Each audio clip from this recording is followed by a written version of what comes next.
The orcs had made their camp inside an old Dunedain border fort built at the northern edge of the Weather Hills in the Second Age during the war between Arnor and Angmar. The ancient wooden gates were destroyed with age, and the orcs could not stop their pursuers from entering in. Once inside, the heroes fulfilled their oath to Iarion by slaying every single orc they found hiding amongst the ruins. After the fighting was finished, the heroes cleaned the blood from their weapons and began searching for the orcs' captives. Inside what might once have been the great hall of the fort, they found the mutilated bodies of several villagers. Their desecrated bodies were arranged at the center of an evil pattern on the floor. The victims had clearly been sacrificed as part of some unholy sacrament, but none could guess what it was. Then did the heroes rue their decision to slay all the orcs without questioning them first. "This is not orc work," said one of the heroes, who looked with horror at the scene. "This is foul sorcery."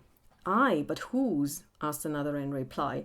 "Let's search the rest of the fort in hopes that we may find the answer," said a third, covering his mouth and turning his face away from the bodies. At the far end of the hall, they found a darkened stairway leading down. The heroes lit a torch and descended the narrow passage as it twisted its way underneath the fort. At the bottom of the stairs, they found a dank cellar sealed by a locked door. From inside, they could hear shuffling and whimpering sounds. The heroes forced the door open and thrust a torch inside. The flickering orange light revealed a small group of survivors huddled together in a corner.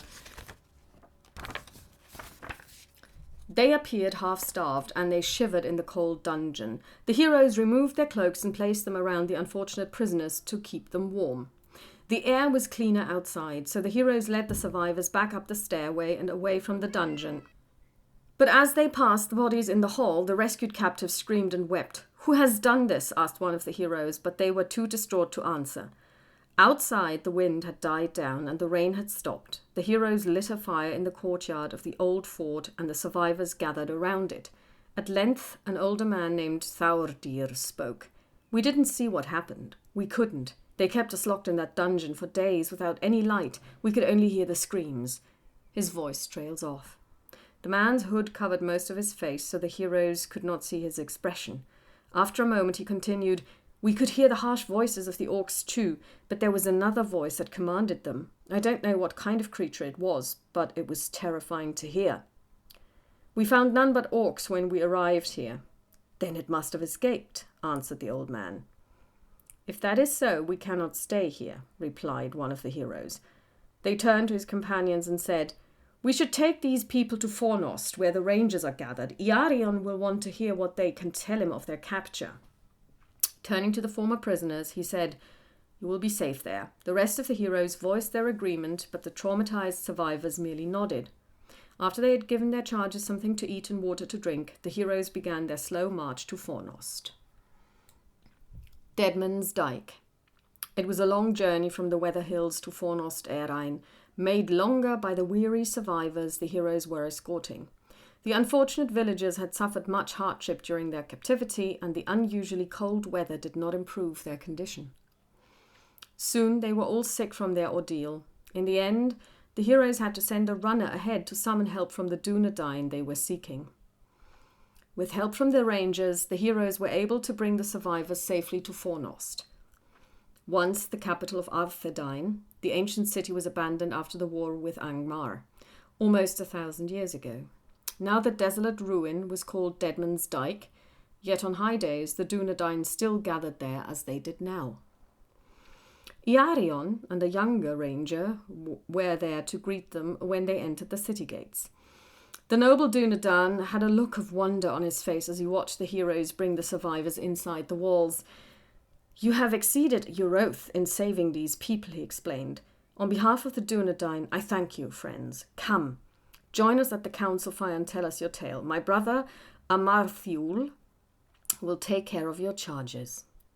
The younger ranger, a man of good stature, brought the survivors to the healers, while Iarion led the heroes to the central square of the city. A council of Dunedain were gathered there around a large fire.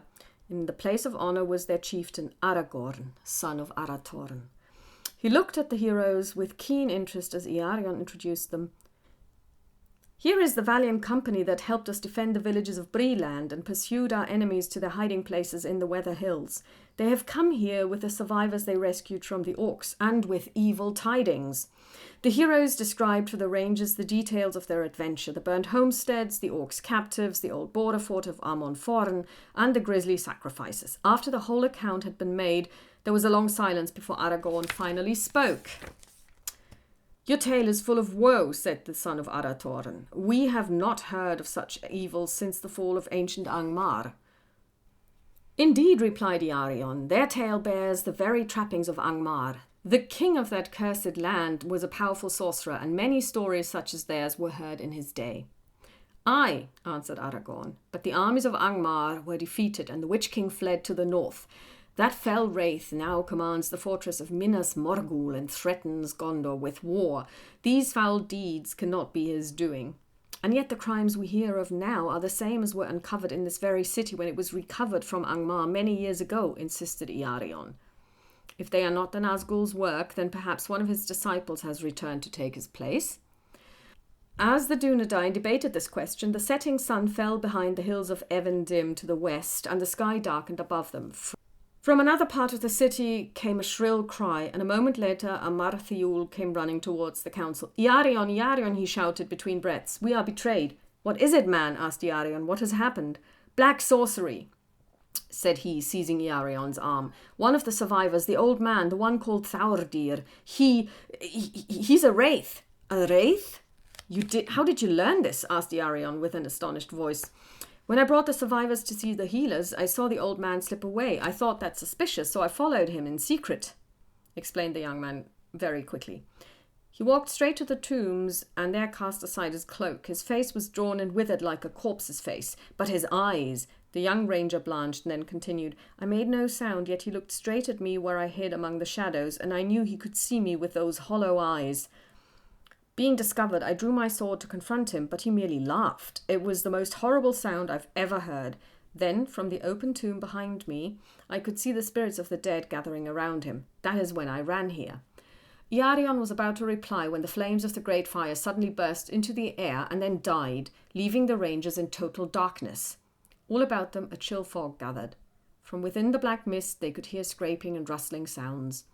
As their eyes adjusted to the dark, they descried the horrid outline of many ghouls in rusted armor surrounding them. The dead faces glared at them with hollow eyes, and rotted hands raised ancient blades to attack. "To arms, Dunedain!" shouted Aragorn, drawing his blade. "The raids of Angmar are upon us."